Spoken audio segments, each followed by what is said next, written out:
Andy Ebersbach, wants to know my favorite Churchill quote. Been reading a lot about Churchill lately, just rereading and rereading these biographies of him in the war years and the early years. I can't boil it down to one, so I'll give you a couple. I'll end with my favorite.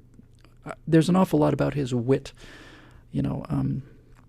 Mr. Churchill, if I was your wife, I'd poison your tea. Madam, if I was your husband, I would drink it. That kind of stuff is spectacular. Do that all day. I think he's probably the second most quotable person in the world after Mark Twain. If I could have dinner with three historical figures, I'd have dinner with Mark Twain, Winston Churchill, and then Mark Twain again. But Churchill's magnificent in terms of his wit. But I'm not going to really get into that because I think the substantive stuff is much more interesting. One of his quotes is this, probably the simplest of them all. I just like it so much. It's so it's right on the nose. Churchill said, "If you're going through hell, keep going." That's powerful in many ways. It's a great motivational quote, but it's also a quote that understands the dynamics of failure and stress and trial. In other words, once you get into something, it's usually easier to push through on the far side of it than it is to back up, because if you back up, you're probably going to take more damage and you haven't made any progress. You're back where you started from. Face it and push on. If you're going through hell, keep going. I think that's a profoundly good quote. I saw this quote when I was reading his biography. He was a lifelong opponent of socialism, did a lot of things that you could count as socialist for Great Britain. He had a lot of liberal in him, but he was never a fan of socialism, especially when he saw it in the Soviet Union. And Churchill said, "Socialism is a philosophy of failure. It's the creed of ignorance and the gospel of envy. Its inherent virtue is the equal sharing of misery." Going to have to look a long time before you can improve on that. Churchill said, "Success consists of going from failure to failure without loss of enthusiasm." And as we talked about leadership a minute ago, we also know that success is the result of failure. The better you deal with failure, the more your success will be assured. I think it was mentioned this once on the show a while ago. Sylvester Stallone, I think, pitched Rocky, took the script to 100 people, said no. Almost instantly, they wanted to make the movie. Redford made him an offer pretty much the minute he read it.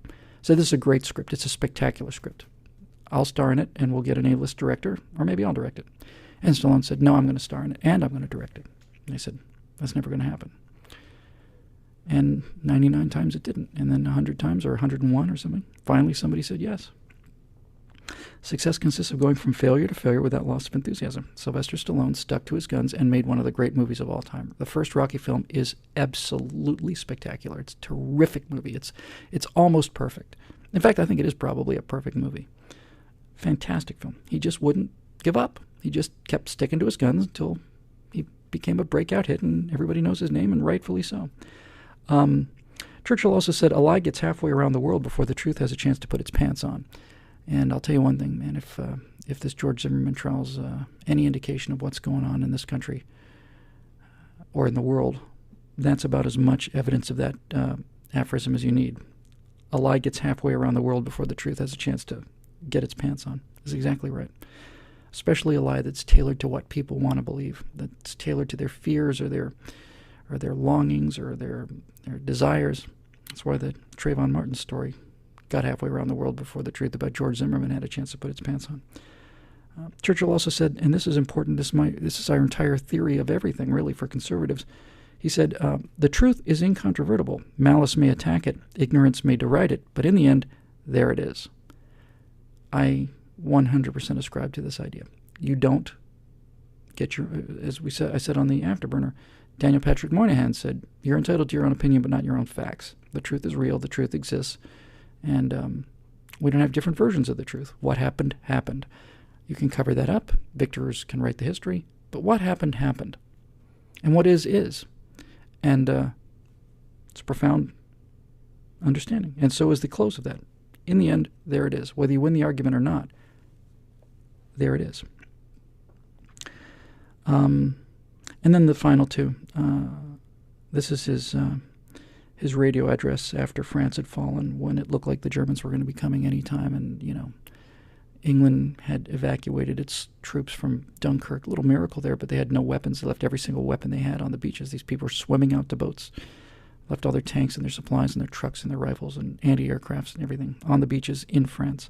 And Germany was poised to invade, and his people were scared and they were stunned because they thought, France had a bigger army than the Germans. They had more tanks, they had more airplanes than the Germans. And France had fought for 4 years in World War I and held the line and not collapsed. So when they surrendered in 6 weeks, it was the end of the world.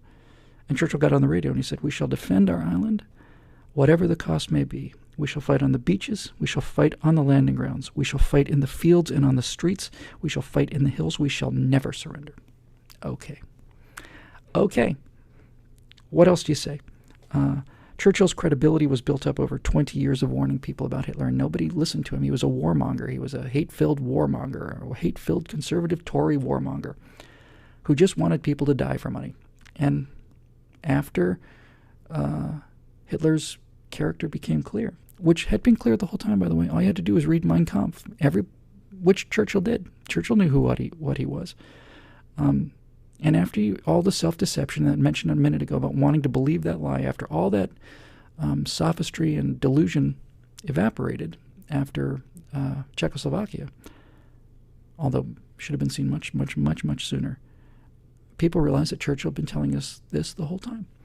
He was a fighter, and he was right. So that's my second favorite quote. My favorite quote, same line, same attitude, defiance really, but I think this is it. He said, "Never give in, never give in, never, never, never. In nothing, great or small, large or petty, never give in, except to convictions of honor and good sense. Never yield to force, never yield to the apparently overwhelming might of the enemy." I took this question because this is something we all need to remember these days as we watch Obama dismantle everything we hold dear, and not just Obama. Obama's a symptom of what's gone wrong with this country. He's not so much the causes, he's the symptom. So when you think it's intractable, when you think there's no way to recover it, when you think the country's gone, when you think we're doomed and all that other stuff, get it out of your system.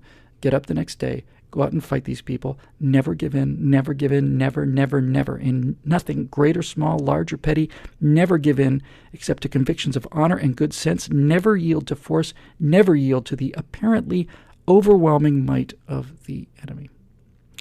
And I don't like to describe other Americans as the enemy, but in this case, I don't know what else to call them. They're the enemies of freedom. They're the enemies of truth. They're the enemies of liberty. They're the enemies of individualism. They're the enemies of everything that we believe in.